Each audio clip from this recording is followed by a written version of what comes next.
So guys, magandang hapon and welcome to Children and Water Park. Naintriga ako nito kaya pumasok ako sa loob. Kita ko ba si Eugene? My friend. Ikaw, engineer doon eh? Si Engineer Kapila. Sir, vlog ko. Vlogger, Children's Park. March ang katong kuan sir sa 1.5 hectares ang 50% ani mo tong playground. 1.5 ni siya tanan. Ikan dito ang 50% sa 1.5 mo tong playground mo tay mga March katapusan siguro.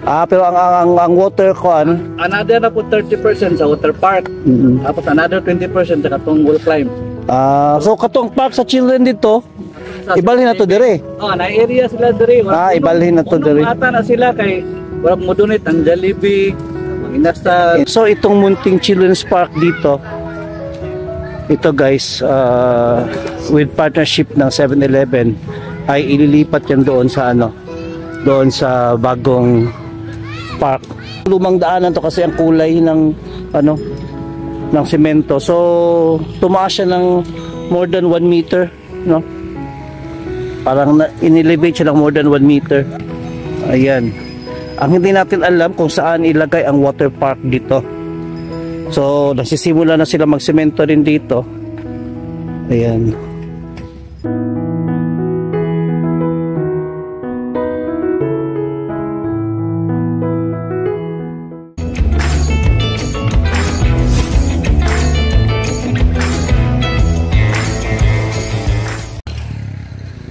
Guys, napadaan lang ako dito sa E-Park. Doon sa entrance ay may nakita akong Children and Water Park sa entrance ng E-Park. So, pumasok na lang ako guys. Naintriga ako nito. So, andito ako ngayon kung saan tinatayo itong Children and Water Park. E-Park, Tagum City. May date dito guys, March 2025. I don't know kung yan ba ang opening. So guys, magandang hapon and welcome to Children and Water Park. As I have said kanina, hindi talaga itong sadya ko, kaso dumaan ako dito sa E-Park and may nakita akong malaking karatula doon sa entrance ng E-Park na Children and Water Park. So pumasok na lang ako. Kaya at tingnan natin guys ang construction dito sa loob. Sana papasukin tayo. Dito to siya makikita guys sa pinakadulo. Pagpasok mo ng E-Park, dulong-dulo talaga. Dire-diretso ka lang, andoon ang Kagro, andyan ang DepEd dito. So dito yung baseball area and dito guys, ayan na siya. Parang malaki pang trabaho nito pero tingnan lang natin kung papasukin tayo. Ilan kaya tong area nito guys, no?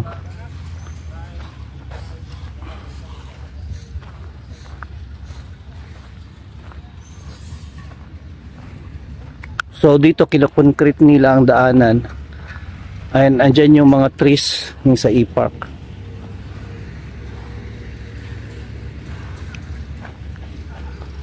So ongoing pang construction guys.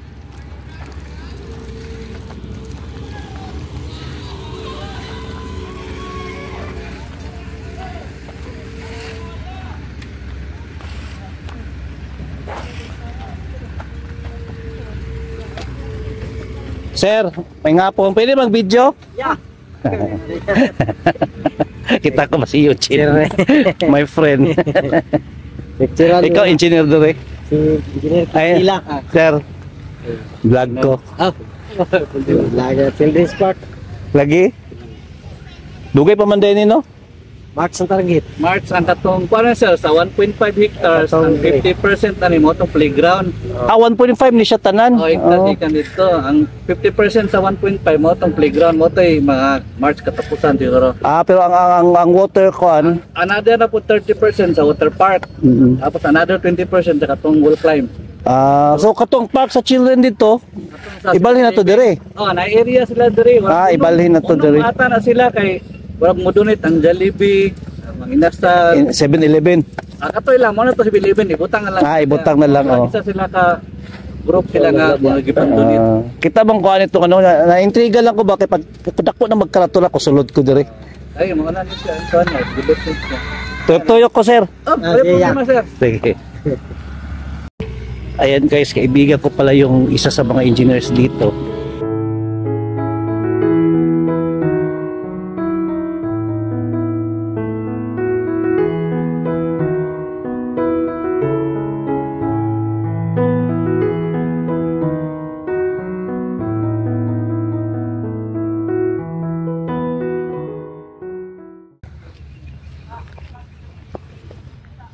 Ganda din siya.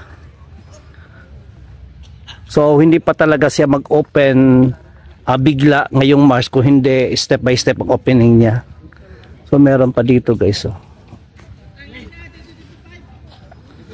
So may daanan siya, ikot doon. Ikotin natin guys. Tama pala, hindi matatapos itong park na to ngayong March lang. May ngapon.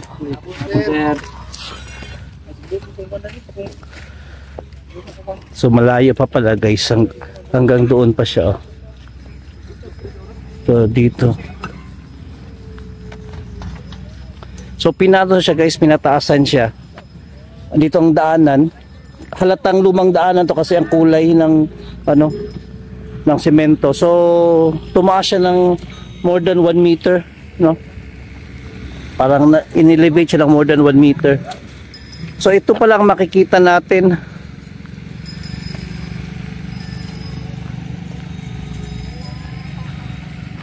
Ayan. Ang hindi natin alam kung saan ilagay ang water park dito. So nagsisimula na sila magsemento rin dito. Ayan. So hanggang doon pa to sa dulo. Kasi ito siya wala pa tong more or less 1 hectare, o wala pa tong 1 hectare dito.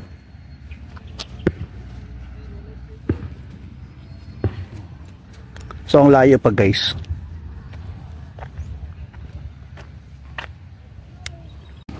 Ang unahon kalimang park daw, no?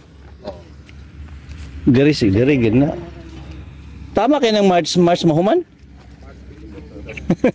Ang gimutang March man. Aba kay mas nakabalo mga engineer. Apil pa na sa park boss kani. Apil pa niya, no? May kaya dagan natin suruyan.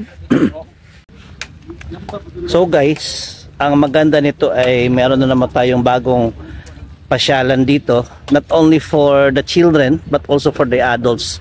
Siyempre,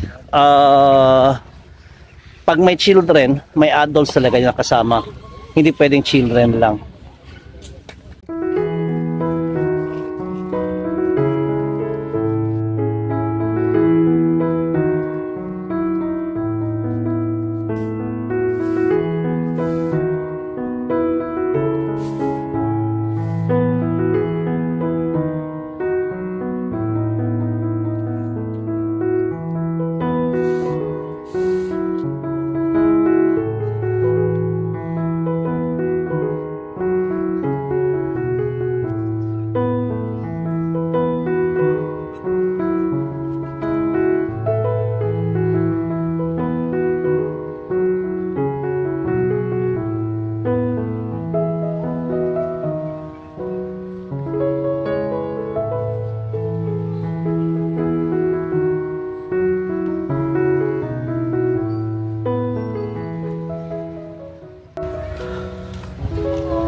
Ganda talaga ng e-park guys, at maraming mga magsosyota, pamilya at magkakaibigan na nagdi-date dito. Kagaya niyan guys, oh. Saka green na green talaga. Sa mga hindi pa nakapunta dito sa e-park, yung taga nearby provinces and nearby cities, kung makadaan kayo ng Tagum guys, I am encouraging you, or I am inviting you na magbisita dito sa e-park, dito sa Apocon. Wala naman sigurong taga-Tagum na hindi pa nakapunta sa e-park. So yung hindi lang taga-Tagum, I am inviting you to visit e-park guys. So itong munting children's park dito, ito guys, with partnership ng 7-Eleven, ay ililipat yan doon sa ano, doon sa bagong park.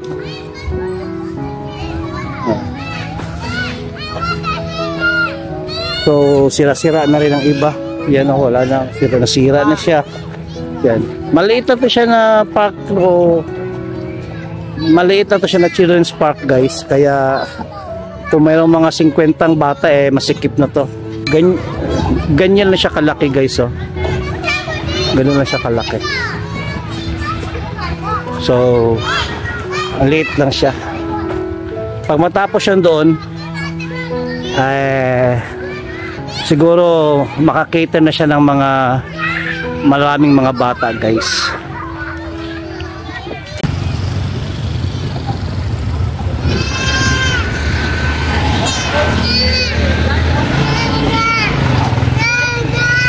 Ito yung entrance ng E-Park guys, at ito yung nakita ko kanina na malaking billboard, kaya nakapasok ako sa loob.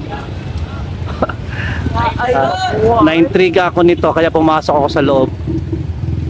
Laki. So this is now the entrance, and andyan yung mga guard sa E-Park. So punta lang tayo doon sa aking motor para umuwi na ako guys.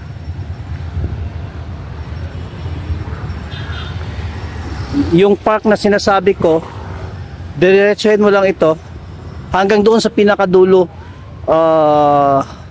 yung Kagro at saka yung DepEd andon. So andon din yung area ng baseball at saka softball. Tabi nun guys, dire-diretso lang doon. So until here na lang tayo, and magkita-kita tayo dito ngayong March guys, sa opening ng part ng park na ito, yung ginagawa nila doon. So until here, and I have to say goodbye na. God bless you guys, and God loves you. Bye bye.